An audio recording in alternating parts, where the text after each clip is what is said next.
大哥含淚砍向兄弟的胳膊，可這一斧卻是為了保住他的命。然而精力竭之後的周衛國非但沒有半句責怪，反而藏起所有傷痛，安慰着所有人。更讓人沒想到的是，斷臂之後的他竟還扛起了重建虎頭山游擊大隊的重任。而這一切都源於周衛國在一次慘烈的突圍戰中身負重傷，為了保命才被迫截肢。可當他醒來後，警衛員徐虎望着他單手連洗臉的毛巾都無法擰乾時，心裡滿是內疚自責。因為兩人自從南京保衛戰後就從未分開過，可唯一一次分開行動卻讓周衛國痛失左臂。好了，衛國，以後你就给我当左手，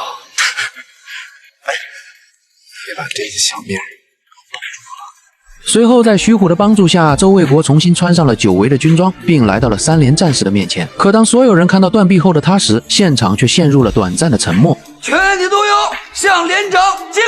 隨着在場所有戰士朝周衛國敬上了一個莊重的軍禮，這一刻，周衛國終於忍不住落下了眼淚。但他流淚並不是因為自己失去了一條手臂，而是這個軍禮讓他感受到兄弟們的敬重，也讓他想起了這場突圍中犧牲的弟兄。此刻的他既慶幸這些兄弟還能站在自己面前，也無法忘記那些永遠留在戰場上的戰友。因此，周衛國真正建立起來的威信，不只是來自連長這個身份，而是在危難時刻，他始終和戰士們一起面對生死。朱大當家的，現在日軍的主力已經撤離虎頭山，根據團長的指示，我們將重回虎頭山，重建抗日游擊支隊。然而在分別之前，朱老大卻有些不捨周衛國，於是提出和他再划一次拳，重溫兩人曾經在山寨的快樂時光。那時候的他們大口喝酒，大口吃肉，只有兄弟間的痛快，沒有如今這些生死之間的無奈。哥倆好，八百，走，6、7。第一回合，周衛國險勝，在場圍觀的兄弟也都跟着起哄，紛紛替朱老大加油。可隨着划拳的持續進行，朱老大的情緒卻慢慢發生了變化，直到最後，他突然緊緊握住了周衛國的手，氣氛也慢慢變得傷感了起來。兄弟，我沒看錯。當初朱老大砍下周衛國的胳膊是為了救他的命，可如今看着斷臂後的周衛國，他依然無法釋懷，因為他最痛苦的地方不是後悔當初的選擇，而是明知道那是救周衛國唯一的辦法，卻依然要面對親手傷害兄弟的現實。那個大哥喝多了，來，二哥。此刻的周衛國也明白，朱老大是因為自己的斷臂而感到痛苦內疚，但為了不讓這種悲傷氣氛蔓延，便選擇端起酒杯與大家痛飲。沒了胳膊，我也是你們二當家的。對，兄弟們，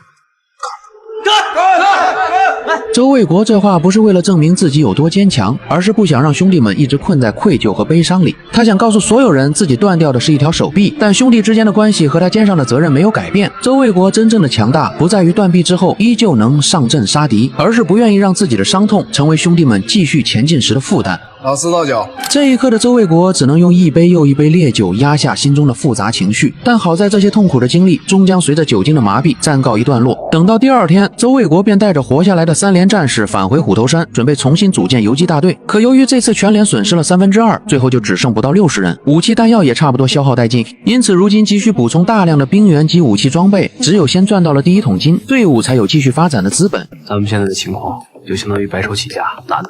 對，那麼白手起家最難的是什麼？就是賺第一桶金。做生意賺第一桶金有很多種辦法，但只有一種方法是不能用的。什麼方法？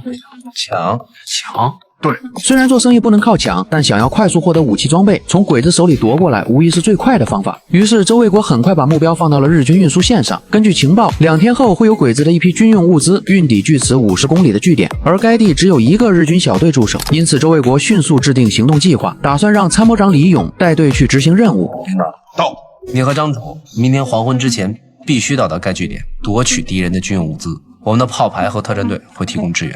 是。周衛國也是出息了，竟然敢命令領導做事，簡直和李雲龍如出一轍啊！而李勇之所以對周衛國心服口服，是因為在一次次戰鬥中，他看到了周衛國對局勢的判斷和臨場決策能力。對於一名參謀長來說，真正讓他認可的不是周衛國的身份，而是在關鍵時刻他能不能帶着隊伍做出正確判斷。所以周衛國能夠成為虎頭山的核心，並不是因為他的職位更高，而是在一次次生死考驗中，他證明了自己值得所有人信任。而隨着行動的展開，很快李勇便帶着繳獲的物資返回了虎頭山。當幾輛裝滿軍用物資的板車出現在眾人面前時，在場所有人都激動不已。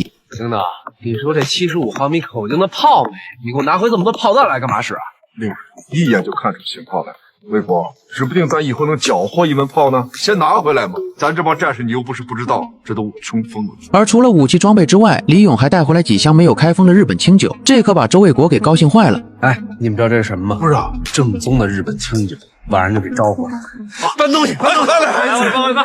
这批物资的意义远不只是解决了眼前的困难，更重要的是，它讓这些经历过惨败的战士重新看到了希望。而我们的人生也是如此，总会遇到无法挽回的遗憾，但真正决定一个人能走多遠的，從來不是曾經失去過什麼，而是在失去之後，是否還能調整自己，繼續承擔未來的責任。那麼在周衛國的帶領下，重建後的虎頭山游擊大隊，接下來還會迎來哪些挑戰呢？我們下期接着解讀。